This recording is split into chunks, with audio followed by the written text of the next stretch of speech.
Assalamualaikum warahmatullahi wabarakatuh. Sekarang kita sudah memasuki pertemuan. Waalaikumsalam warahmatullahi wabarakatuh. Oke, sekarang kita sudah masuk ke pertemuan ke-9 yaitu sistematika pembuatan artikel. Nah, di sini maksudnya artikel ilmiah. Jadi kan kayak paper ataupun kayak lebih tepatnya jurnal. Tapi kalau ada juga paper. Kalau di akademik perkuliahan tuh namanya jurnal, paper juga ada yang sebutin namanya paper, ada juga semacam artikel. Nah, kita lanjut ke slide berikutnya. Nah, sini yang pertama dia membahas judul. Judul adalah salah satu dalam langkah utama dalam pembuatan artikel. Dalam tulisan judul maksimal bahasa Indonesia 14 kata, kalau bahasa Inggris 10 kata. Nah, di sini kan maksudnya itu ini bukan judul skripsi atau judul apa. Kalau judul artikel dia segini, artikel kayak jurnal atau apa, jadi bisa dilihat. Kalau kayak saya bilang tadi kan yang bahasa Inggris tuh ada nggak lebih dari 10 kata, tapi kalau bahasa Indonesia 14 kata. Di sini panjang kata-katanya karena yang to, in, the ini nggak dihitung. Yang dihitung tuh yang kata-kata besarnya aja. Begitu juga yang bahasa Indonesia. Nah, jadi kan bisa lihat sini, contohnya kalau bisa buat bahasa Inggris itu 10 kata, ataupun bahasa Indonesia maksimal 14 kata. Ini bagian judul ya. Lanjut. Nah, sekarang nama penulis. Nama penulis itu tidak boleh menggunakan gelar akademik dan kebangsawanannya. Maksudnya mungkin sebenarnya kalau gelar mungkin nggak masuk sini gelar. Emang nggak ada. Contohnya artikel saya waktu S2 duluan. Nah, sini saya nggak masukin gelar S1, dosen juga nggak masuk gelar S3-nya. Nah, habis itu kalau gelar kebangsawanan tuh, kalau di sini teku kan, teku masuk. Tapi yang mungkin yang nggak masuk kayak di luar, misalkan sir ya, atau apa gitu kan. Nah, itu nggak masuk, dia pakai nama asli kalau untuk artikel. Mungkin nanti kalian juga bakal disuruh buat jurnal nanti kalau udah selesai skripsi, biar sekalian. Nah, di situ mungkin langsung dibuat nama kalian. Kalian emang belum ada gelar ya, misalnya kalau yang S2 atau S3 nanti nggak pakai gelarnya. Nah, berikutnya abstrak. Abstrak itu kan dia langsung di halaman 1-2-nya langsung ada abstrak bahasa Inggrisnya, ada abstrak bahasa Indonesianya. Jadi kan di sini berisi pernyataan ringkas yang padat tentang ide-ide paling penting. Di sini tuh kalau saya bilang tuh dia udah semuanya, dari pendahuluan sampai kesimpulan udah termasuk semua. Jadi ambil yang penting-pentingnya, dijadikan ya sekitar berapa kata ya? Entah 100, entah 150. Jadi kan dalam selembar ini bisa jadi sepertiga halamannya abstrak, bisa juga bagi 2 dan 1 halaman, tapi jarang 1 halaman full, kecuali punya skripsi. Skripsi kan dia emang dari sekitar 30-50 lembar, kalau jadikan abstrak, ya pasti kena selembar. Tapi kalau jurnal atau artikel ini kan dia cuma 10 lembar, jadi kalau diringkas paling setengahnya. Di sini memuat masalah dan tujuan penelitian, prosedur penelitian untuk penelitian kualitatif. Kualitatif itu penelitian yang deskripsi, bukan angka. Jadi untuk apa namanya? Untuk fisip atau apa gitu kan. Nah, itu pakai penelitian kualitatif.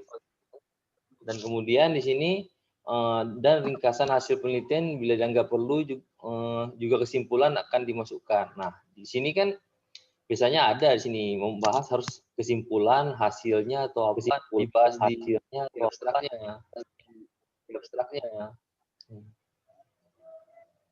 Nah, kemudian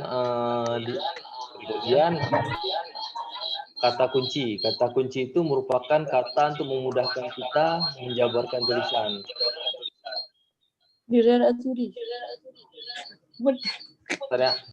Nah, di sini kan kata kunci merupakan kata untuk memudahkan kita menjabarkan tulisan. Ya, maksudnya nih poin-poin penting per kata sebelum dijabarkan. Kayak sini kan kayak kuala langsa, mangrove, potensi, strategi manajemen ini inti-inti pentingnya. Baru nanti dia dikembangkan lagi ke poin-poinnya. Kalau kata kunci yang Indonesia tadi kan kelembagaan, kuala langsa, mangrove, potensi, dan strategi pengolahan. Nah, itu nanti dikembangkan ke dalam penjabaran isinya. Jadi kan ini semacam apa ya, kayak keyword ataupun intinya ataupun tanda lah. Kemudian kata kunci juga dapat disebut sebagai kata pokok yang menggambarkan daerah masalah yang teliti atau istilah-istilah yang merupakan dasar pemikiran gagasan kerangka asli.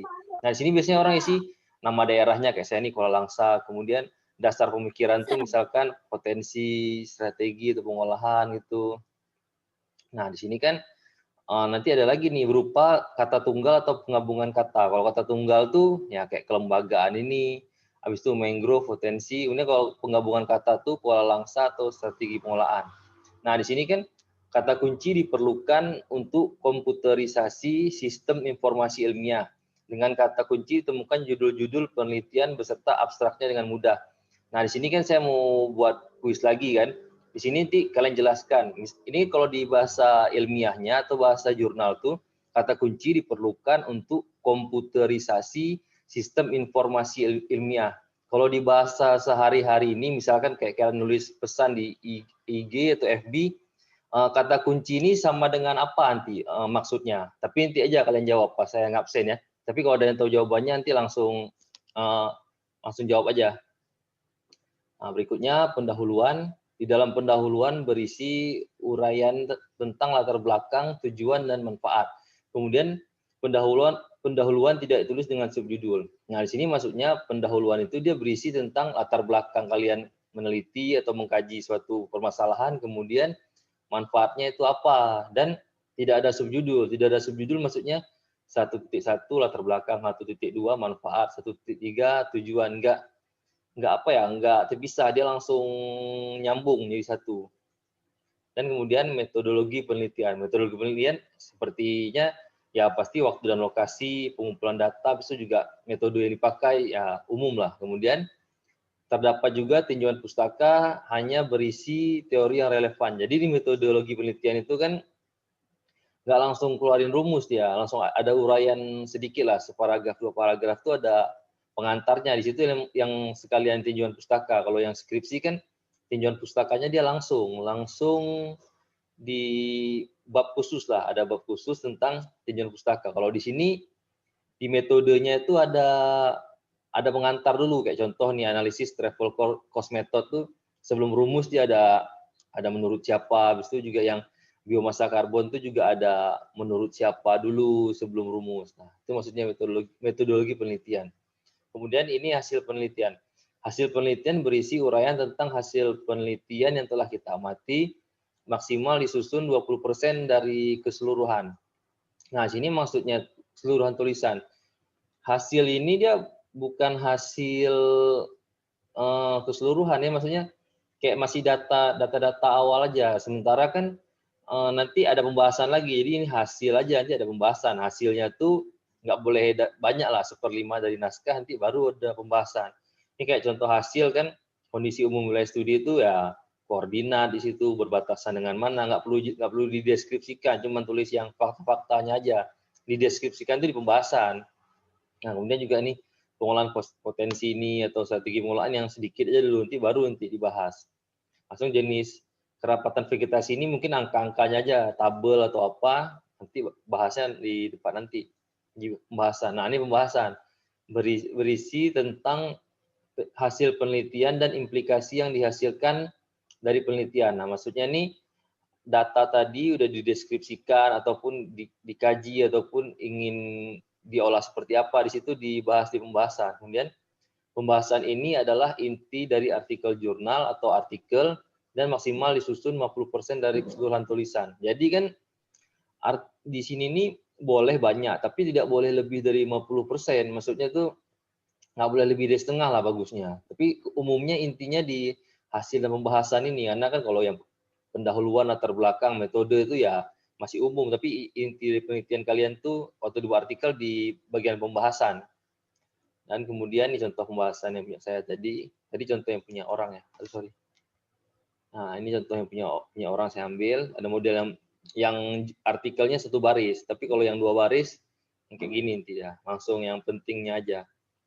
Kemudian penutup, kesimpulan dan saran, maksudnya kesimpulan menyajikan ringkasan atau uraian yang disajikan pada bagian hasil pembahasan.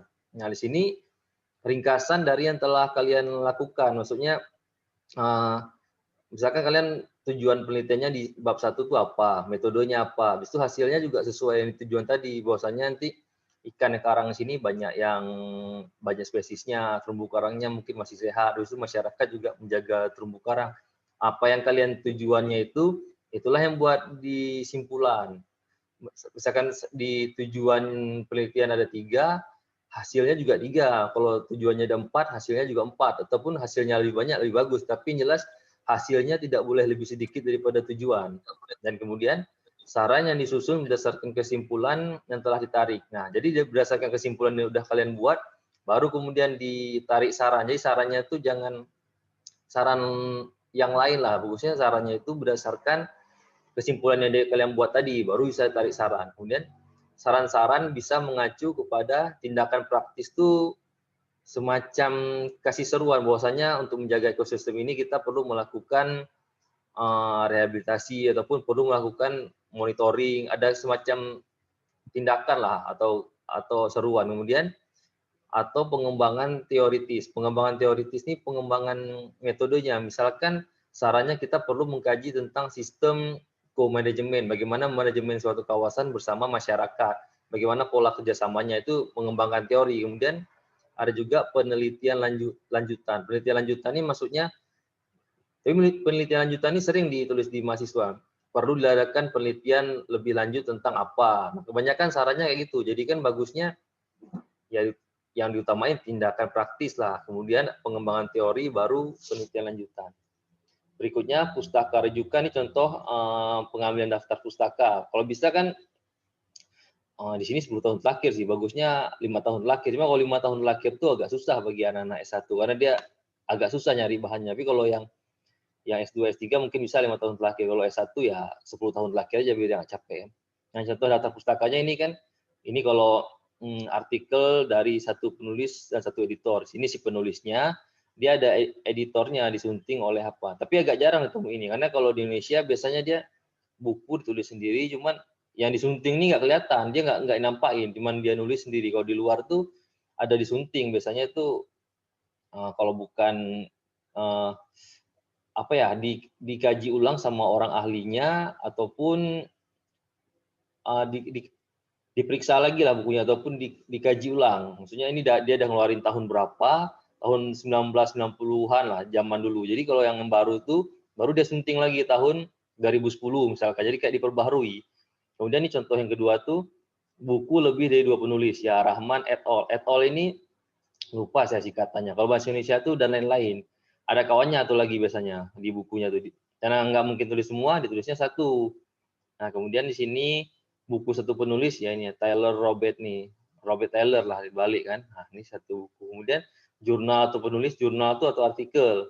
Nah, kayak kita nih Rina Wahyu Inarni, satu nama kan. Nah, ini nama jurnalnya, ini itunya.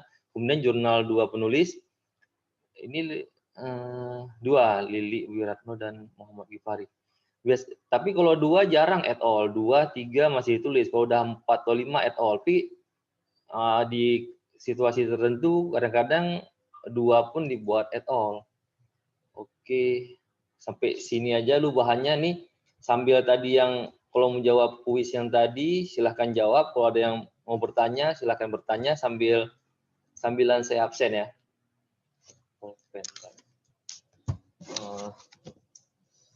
Anita ada? Anita. Sambil nunggu Anita. Oh, Anita ada. Sorry. Saya lihatkan sini. Anita. Faizil ada tuh. Faizil. Marhaban ada? Ada, Pak. Mana? Ada suara pi orang nggak ada. Di sebelah mana ya? Oh, marhaban. Nggak ada nih di slide saya.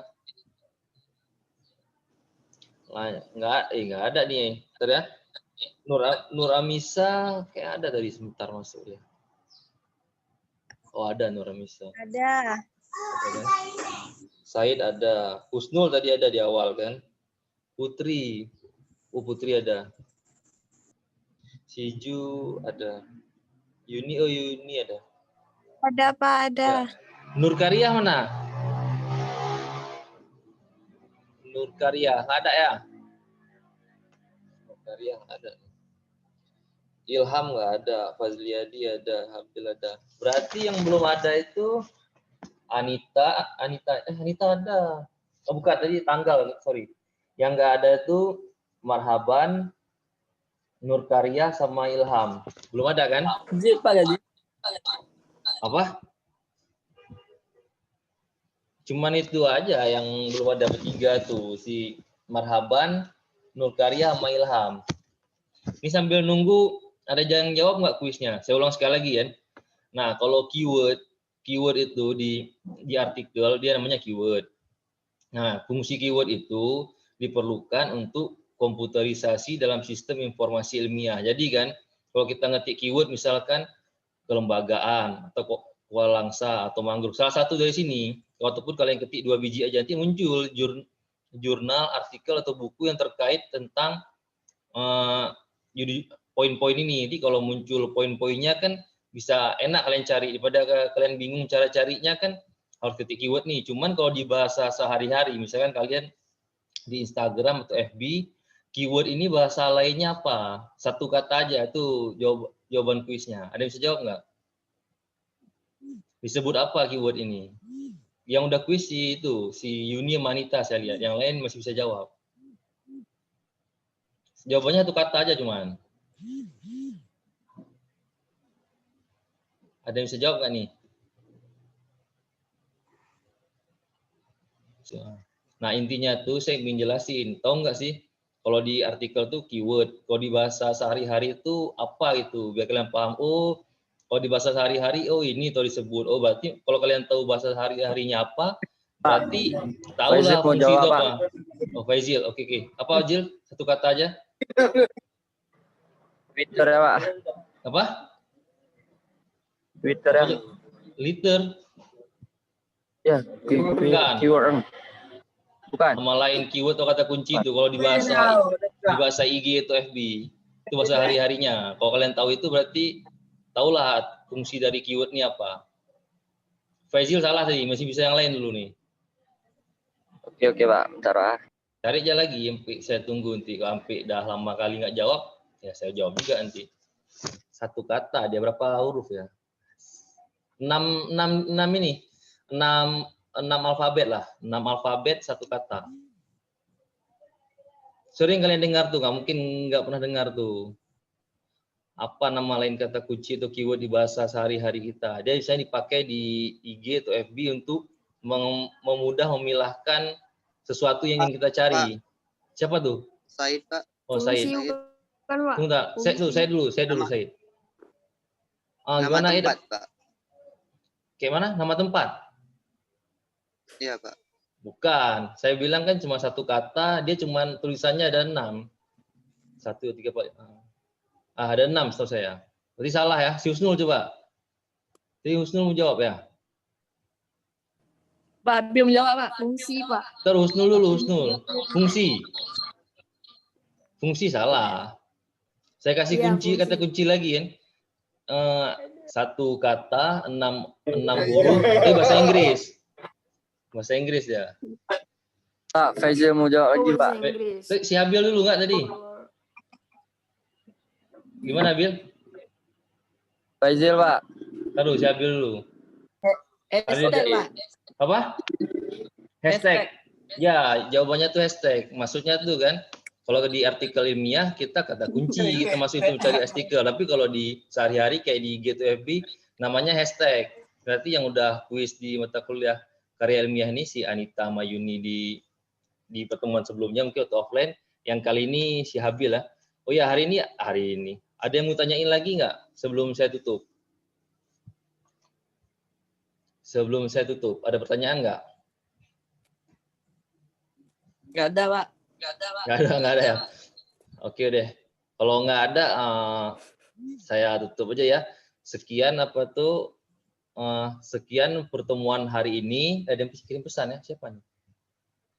Pak suaranya yang saya hadir, saya putus. Oh ya, jaringan nggak bagus. Ya gitulah. Oke deh. Sekian tuh. Kita sudahi dulu pertemuan hari ini. Semoga ilmunya bermanfaat. Kita bertemu lagi di pertemuan berikutnya. Assalamualaikum warahmatullahi wabarakatuh. Waalaikumsalam. Waalaikumsalam warahmatullahi wabarakatuh.